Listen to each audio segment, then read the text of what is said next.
सद्गुरु स्वरूप दादा स्वामी जी शब्द पहला। गुरु गुरु मैं हृदय धरते भारत में सामा करते। गुरु गुरु मैं हृदय धरते भारत की सामा करते। गुरु मेरे पूरन पुरुष विधाता इन चरणन पर मन मेरा राता। गुरु मेरे पूरन पुरुष विधाता इन चरणन पर मन मेरा राता। गुरु है अगमय अपार अनामी गुरु बिन दूसर और न जाने। नहीं ब्रह्मा नहीं विष्णु महेश ईश्वर परमेश्वर देता। राम कृष्ण नहीं दस अवतारे व्यास वशिष्ठ आदि कुमारे। ऋषि मुनि देवी देवन कोई तीरथ व्रत धर्म नहीं होई। योगी जति तपे ब्रह्मचारी जनक संन्यास विचारे। औतम परमात्म नहीं जानू अक्षर अक्षर नहीं जानू। सत्य नाम जानो नया नामी ग्रंथ सब करत बताने। सबको करो प्रणाम जोड़ कर पर कोई नहीं सतगुरु समसर। सतगुरु कृपा बन को जाना सतगुरु कैसे पहचाना। सतगुरु वेद दिया एक एक का जाना इन सब का ठेका। सतगुरु सबका वेद बखाने। अब किसको गुरु से बढ़ जाने। गुरु ने सबका पद दर्शाए। जस जिनकी गति तस गाई। ताते सतगुरु सबके करता। सतगुरु ही है सबके हरता। याते सतगुरु का पद भारी। सतगुरु सम नहीं कोई विचारी। जब जीव शरण गुरु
सबसे बारे गुरुमुख कौटिन जीव उबारे लग महिमा गुरुमुख गाओ न जाने किस समझाओ जग में पड़ा काल का घेरा जीव करे चौरासी बेरा जो चौरासी छूटन चावे तो गुरुमुख सेवा चित लावे और काम सब जय बहाए शब्द गुरु की करे कमाए कठिन जन्म रहे कोई कासे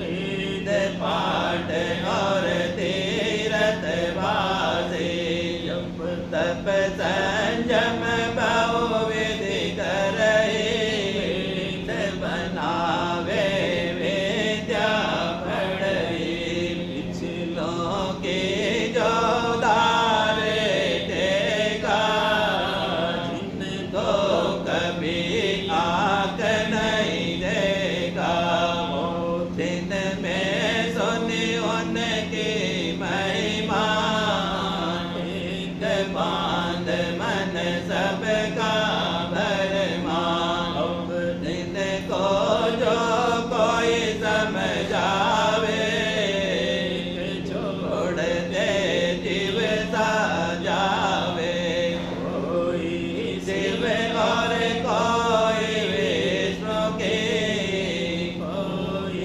राम और कोई कृष्ण की कोई देवी कोई गंगा जमुना कोई मूरत कोई चारों धामा कोई मथुरा कोई टेक मुरारे मगन मोहन कोई कुंज बिहारी कोई गोकुल कोई बलबाचारी कोई घंटी माला गलधारी कोई अचार कोई संध्या तर्पण गया गायत्री करे समर्पण कोई गीता कोई भागवत पढ़ते कथा पुराण देव से सुनते क्या दादू क्या नानक बनते क्या कबीर क्या पढ़ो संते सब मिल करते पिछले टेका भक्त गुरु का तो जनने का बिन गुरु भक्त भक्त नहीं पावे बिना भक्ति सतलोक न जावे यह कहना पुन जीवन कारण के वीर अनुराग की धारण विषयी संसारी और रागी इनको टेकन चाहिए त्यागी इनको टेक सहारा भारी एक बिना कुछ नहीं आधारी उनको नहीं उपदेश हमारा उनको जगत कामना मारा कोई कुटुंब कोई धन आदेना कोई मान प्रतिष्ठा लेना ले डर के टेकन छोड़े भक्त गुरु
तम से गुरु भक्ति बिन काजन रति और उपाय अनेकन करते गुरु भक्ति को मुख्य न रखते कसर है सबके मत में सिद्धांत न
मित्रा मनवा क्यों न चले निज देश क्यों न चले निज देश हे मित्रा मनवा तन में नित दुख सुख सहना तन में नित दुख सुख सहना तन में नित दुख सुख सहना छोड़ो ये परदेस छोड़ो ये परदेस क्यों न चले निज देश बिन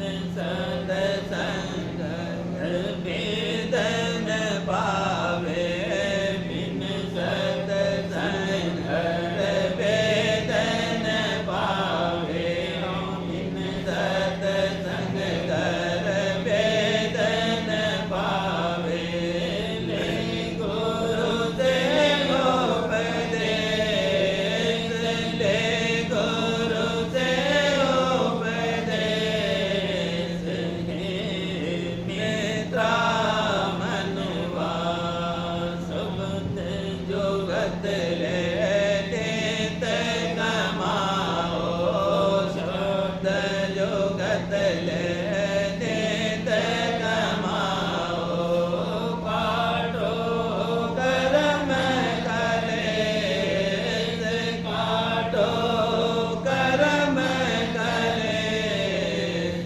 हे मित्रा मनवा सुरत चढ़ाए गगन में दाओ सुरत चढ़ाए गगन में दाओ सुरत चढ़ाए गगन में दाओ छूटे माया लेस छूटे माया लेस हे मित्रा मनवा मान सरोवर कर स्नाना मान सरोवर कर स्नाना मान सरोवर कर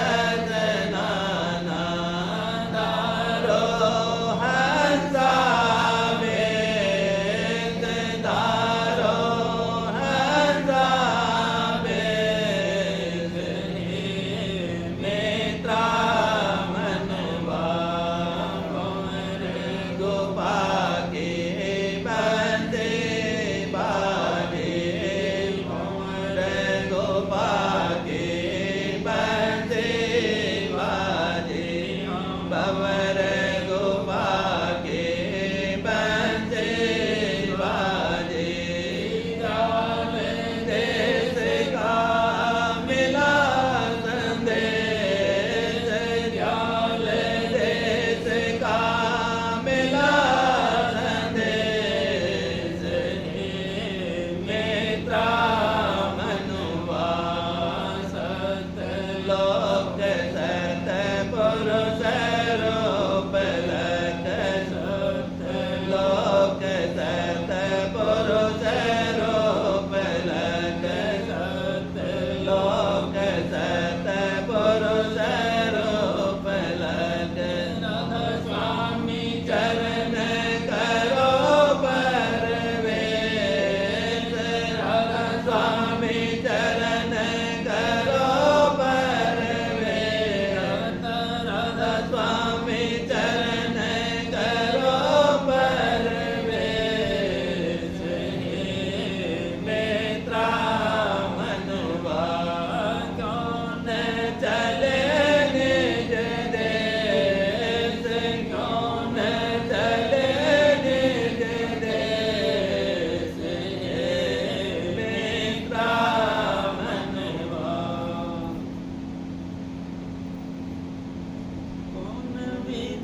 जब मन में आए मौत का डर, जब मन में आए नरक का भय, जब चित समाए नरक का भय, जब चित समाए दुखन से घिरा, जब घबराए दुखन से घिरा, जब घबराए दुखन से घिरा, जब घबराए खोज सतसंग में करे बनाए, खोज सतसंग में करे बनाए, खोज सतसंग में करे बनाए। गुरु और सास ले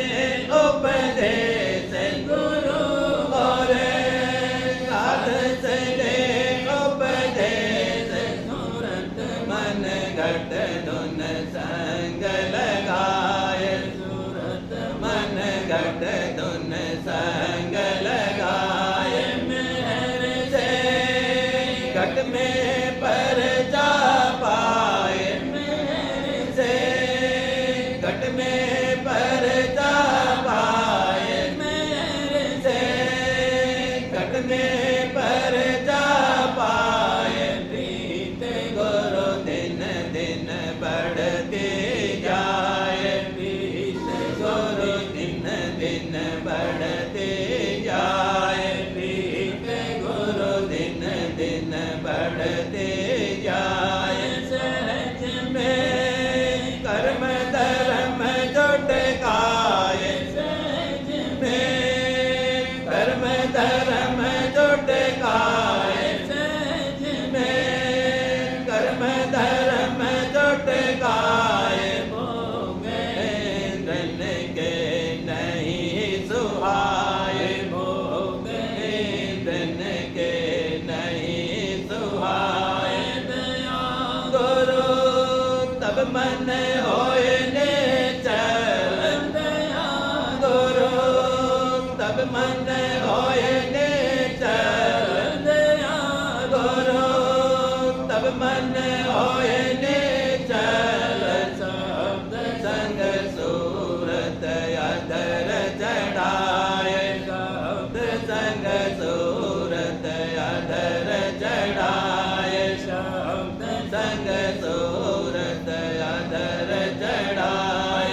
आठ वचन राधा स्वामी बाकी। पहला भाग वचन 13वां।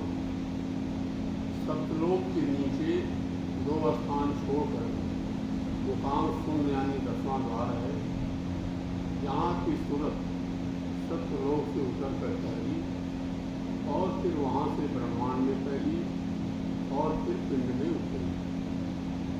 संतों का आत्मपद और फकीरों का मुकाम भावुक यही है, यानी जब इस मुकाम पर सूरत 5 तत्व और 3 गुण और कारण व सूक्ष्म व स्थूल देह से अलहदा यानी निर्मल होकर रहती है, तब काबिल भक्ति अपने मालिक की होती है और यहाँ से प्रेम का बल लेकर आगे को चलकर सप्तलोक और फिर राधा स्वामी पद में पहुँचती है। इस स्थान पर पहुँचने वाले को राधा स्वामी यानी संत मत में पूरा साथ करते हैं। इस स्थान पर भी अंशों यानी प्रेमी सुरतों की मंडलियाँ रहती हैं और अमृत का आहार और तरह तरह के आनंद और विलास में मगन रहती है और पुरुष और प्रकृति का जरूर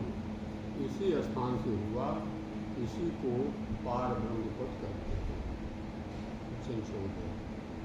शून्य यानी 10वें द्वार के नीचे मुकाम त्रिकुटी है, जिसको गगन भी कहते हैं। ब्रह्म और प्रणव यानी ओंकार पर इसी स्थान को कहते हैं और सच्चे फकीरों ने इसी मुकाम को अर्शे अजीम और आलमी लाहूत कहा है।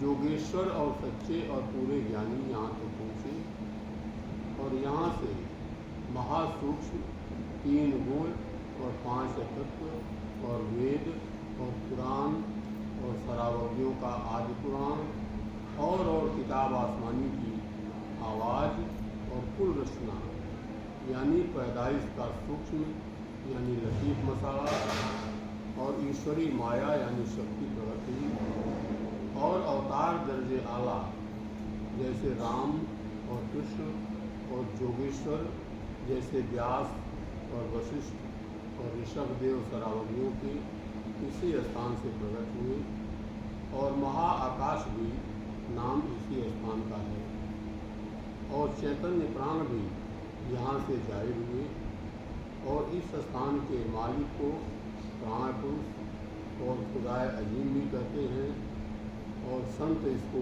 ब्रह्मांडी मन कहते हैं। वचन 15। इसके नीचे स्थान सहस्त्र कंवर का है और निरंजन ज्योति और शिव शक्ति और लक्ष्मी नारायण और नारायण ज्योति स्वरूप और श्याम सुंदर और अर्श और खुदा नाम इसी मुकाम के हैं। संत मत में इसी स्थान की साधना अभ्यासियों को अव्वल में कराई जाती है। कुल अवतार दर्जे दोयम के और पैगंबर दर्जे आला के और औलिया वगैरह और जोगी दर्जे आला इसी स्थान से प्रकट होते हैं और इसी में समाते हैं और फकीर और संत इसी को निज मन करते हैं। इसी स्थान से तन्मात्रा तत्वों की पैदा हुई और उसके पीछे स्थूल तत्व और इंद्रियां और प्राण और प्रकृतियाँ प्रकट हुई। इसी स्थान का अक्ष यानी छाया पहले नुक्ते सुवेदा यानी तिल में आँखों के पीछे है और फिर दोनों आँखों में ठहरी हुई है। जागृत अवस्था में जीवात्मा का स्थान इसी तिल में है और सहस्र दल कंवल से चिदाकार जिसको बाह्य ज्ञानी ब्रह्म कहते हैं, प्रकट होकर तमाम देह यानी पिंड में और कुल रचना में जो इस मुकाम के नीचे है पहला और उसी चैतन्य आकाश की कुदरत का जरूर सब नीचे की रचना में है, यानी यही आकाश चैतन्य रूप कुल नीचे की रचना का चैतन्य करने वाला है। यहाँ तक तफसील दर्जात हुई यानी आसमानी की खत्म हुई। इस स्थान के नीचे स्थान ब्रह्मा विष्णु और महादेव का है और वह रूप इन देवताओं का है। संत और फकीर जीवात्मा यानी सूरत को आँखों के मुकाम से अव्वल इसी स्थान की तरफ ऊंचे को चढ़ाते हैं और सिवाय इसके दूसरा रास्ता चलने का नहीं है।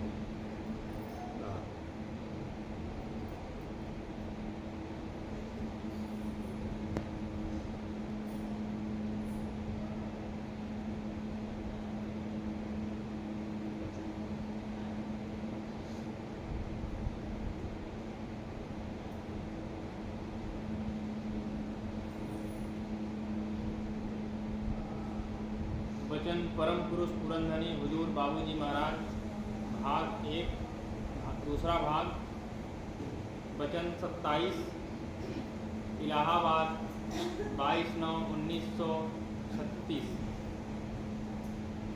यह ख्याल कि मुर्शिद की ज़रूरत नहीं है, अंतर में आप ही हिदायत ली जा सकती है, गलत है। अंतर में जो मालिक की धार है वह रचना करने वाली धार है, उद्धार करने वाली नहीं। इसलिए अपने आप जो हिदायत मिलेगी वह मन की होगी। नर चोले में आकर ही मालिक हिदायत दे सकता है। दफा 1। यह ख्याल करना कि हम तो आप ही अपने अंतर में हिदायत ले लेंगे, मुर्शिद की क्या ज़रूरत, गलत है।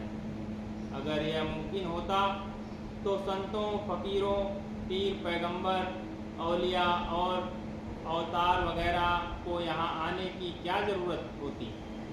जैसी ख्वाहिशात दुनियावी इसके अंदर भरी हुई है और जिनकी वजह से जो रुजुवात पैदा हुई हैं और जिनके तहत में यह जुमला कार्रवाई करता है, ठीक उसी किस्म की हिदायत अंतर में मिल सकती हैं और उनका देने वाला मन शैतान है। यह परख नहीं कर सकता है कि यह हिदायत शैतान की तरफ से है, इसलिए बहक जावेगा, गुमराह हो जावेगा। अगर मुर्शिद रहमान की हिदायत से फैज़याब होता तो यह बात नहीं होती। मालिक घट घट में व्यापक है और अंदर में उसकी धार भी मौजूद है, मगर इसको सूरत को अंतर में लौटा ले चलने का काम नहीं हो सकता है। वह धार रचना करने वाली है, यहाँ से लौटाने का काम नहीं कर सकती। इसलिए मालिक जब जिस्म में आकर यहाँ बैठे यानी नर चोला धारण करे तो वह मुर्शिद कामिल है और वही जीवों को समझा बुझाकर हिदायत और उपदेश देकर यहाँ से लौटने की कार्यवाही करा सकता है और मालिक से नाता जुड़ा सकता है। मुर्शिद कामिल से प्यार होना चाहिए और जब उनसे नाता जोड़ेगा प्यार ज़रूर होगा। उनका प्यार रफ्ता रफ्ता इसको दुनिया के बंधन और कयूद से छुड़ाएगा। इस देश में यहीं के मसाले का उनका रूप होगा। उनका असली विशाल रूप अंतर में है। जिस आकाश में इसकी गति होगी वहाँ उसी मसाले के रूप के दर्शन होंगे। जब सब पर्दे फोड़कर अंतर के अंतर में पहुँचेगा तब इसका रूप, मुर्शिद का रूप और मालिक का रूप एक हो जाएगा। दफ़ा 2। आमतौर पर लोग ख्याल करते हैं कि बगैर उनके मोजज़े और करामात देखे मुर्शिद कामिल से प्यार नहीं हो सकता, मगर करामात दिखाना इसलिए रवा नहीं रखा गया है कि इससे जो प्रीति प्रतीति कायम होती है उसका कोई एतबार नहीं है। आला दर्जे के फ़कीरों और संतों ने बाहर करामात नहीं दिखाई, अंतर में अलबत्ता अपने मुरीदों को खूब करामात दिखाते हैं। अंतर में कैफियत मालूम होना और सुरूर व आनंद का मिलना पर्चा और करामात ही तो है। और यह अंदरूनी कैफियत वह चीज़ है जो बाहर कहीं नहीं नसीब हो सकती। करामात के ज़रिए चाहे बारहा किसी की ख्वाहिशें पूरी कर दी जाएं, लेकिन फिर भी अगर एक भी बार कभी कोई ख्वाहिश पूरी न हो तो नाराज़ होकर भाग जाएगा। दूसरी बात यह है कि कभी करामात भी दिखा दी और कोई ख्वाहिश या ख्वाहिशात भी पूरी कर दी, मगर फिर भी उसका जी नहीं भरता। जब मांगता है तब दुनियावी चीज़ ही मांगता है जिसकी ख्वाहिश दिल में भरी है। बाहर में करामात और पर्चा दिखाने से सिवाय झूठों की भीड़ भाड़ और सच्चों के आकाश के और कुछ नहीं होगा। दफाती, जब कोई ताकत अथवा शक्ति चेष्टा में आती है यानी रवा होती है, तब पहले आवाज़ होती है। उस आवाज़ की गुंजार उसका मंडल यानी आकार बनाती है। उस शक्ति का जो अमृत रूप है, आकार बनने पर उसका प्रवाह होता है जिससे खुशबू फैलती है और जायका पैदा होता है। जहाँ तक उसका एहसास होता है वहाँ तक उस शक्ति की हद है यानी त्वचा, काया या जिस्म है। इसी तरह से ऊपर से नीचे तक सब शक्तियों की कार्यवाही होती चली आई है। जब मालिक ने भी जो नाम रूप रंग रेखा से रहित है अपना इजहार किया तो पहले शब्द हुआ फिर आकार बना। दफा 4, यूँ तो घाट घाट पर अरूप और अनाम है, जहाँ से जो ताकत पैदा हुई है और जहाँ तक उसका मंडल यानी हद है, उसके दरमियान के सब पर्दे फोड़कर उसके भंडार तक पहुँचे तो उस अनाम और अरूप का पता लगे। उसमें भी शब्द और रूप है जो नीचे की बनिस्बत ज़्यादा लतीफ़ और सूक्ष्म है। सबके परे असली अनाम और अरूप है। दफा 5, सूरत का यहाँ तक उतार होते होते उसके और मालिक के दरमियान बेशुमार पर्दे हायल हो गए हैं और बहुत दूरी वाक़ई हो गई। इसी से भ्रम पैदा हो गया है। यह देश ही भ्रम का है। यहाँ दृष्टा यानी देखने वाले और दृश्य यानी जो चीज़ देखी जाती है, दोनों में बहुत फासला हो गया है और दरमियान में बहुत पर्दे हायल हो गए हैं और किसी चीज़ की असलियत यानी उसके अंदर का हाल मालूम ही नहीं होता। सिर्फ सतह देखने में आती है। काट छील कर देखा जाए तो भी सतह ही नज़र आती है। जहाँ से कि रोशनी लौटकर आती है, उस चीज़ में कौन ताकत किस तरह काम कर रही है यह नहीं मालूम हो सकता। नई तरह की किरणियों की मदद से भी जो अब मालूम हुई हैं और जो चीज़ों के अंदर पैवस्त हो सकती हैं, सिर्फ सतह ही देखने में आ सकती है। असल में जहाँ सब पर्दे दूर होकर देखने वाला और जो चीज़ देखी जाती है और देखने की ताकत यानी दृष्टा, दृश्य और दृष्टि, यह तीनों एक हो जाएं, वहाँ दृष्टि का पूर्ण ज्ञान और आनंद है। दफा 6, 5 ज्ञान इंद्रियों यानी श्रवण, दृष्टि, घ्राण, रसना और त्वचा में श्रवण और दृष्टि अगुआ हैं और इन्हीं की मदद से उलटने की कार्यवाही की जाएगी। श्रवण दृष्टि से ज़्यादा लतीफ़ और सूक्ष्म है, मगर इसके खिलाफ यह दलील पेश करना कि हम बहुत दूर की चीज़ देख सकते हैं मगर आवाज़ सिर्फ नज़दीक की ही सुन सकते हैं, ठीक नहीं है। यह हालत तो यहाँ है, वरना शब्द बहुत सूक्ष्म है और शब्द का ज्ञान सब ज्ञानों में उत्तम है। इसमें शक नहीं कि देखने से बहुत कुछ हालत मालूम हो सकती है, मगर बातचीत करने से और भी ज़्यादा हाल मालूम हो सकता है। बातचीत से दिल का हाल मालूम हो सकता है। ता मर्द सकून न गुफ्ता बासत, ऐबो हुनर्श निहुफ्ता बासत। दफा 7,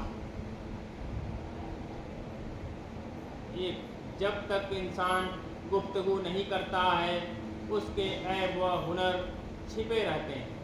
दफा 7।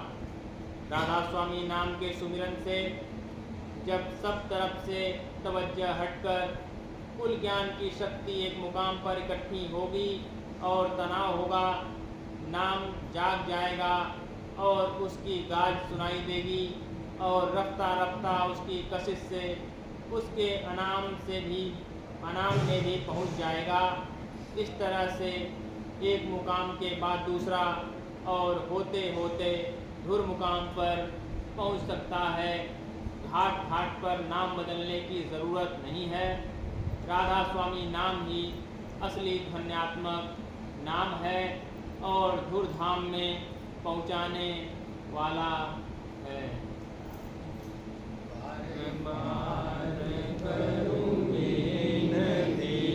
राधा स्वामी आगे दया करो दाता मेरे चित चरणन लागे। जन्म रहे भूल में नहीं पा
में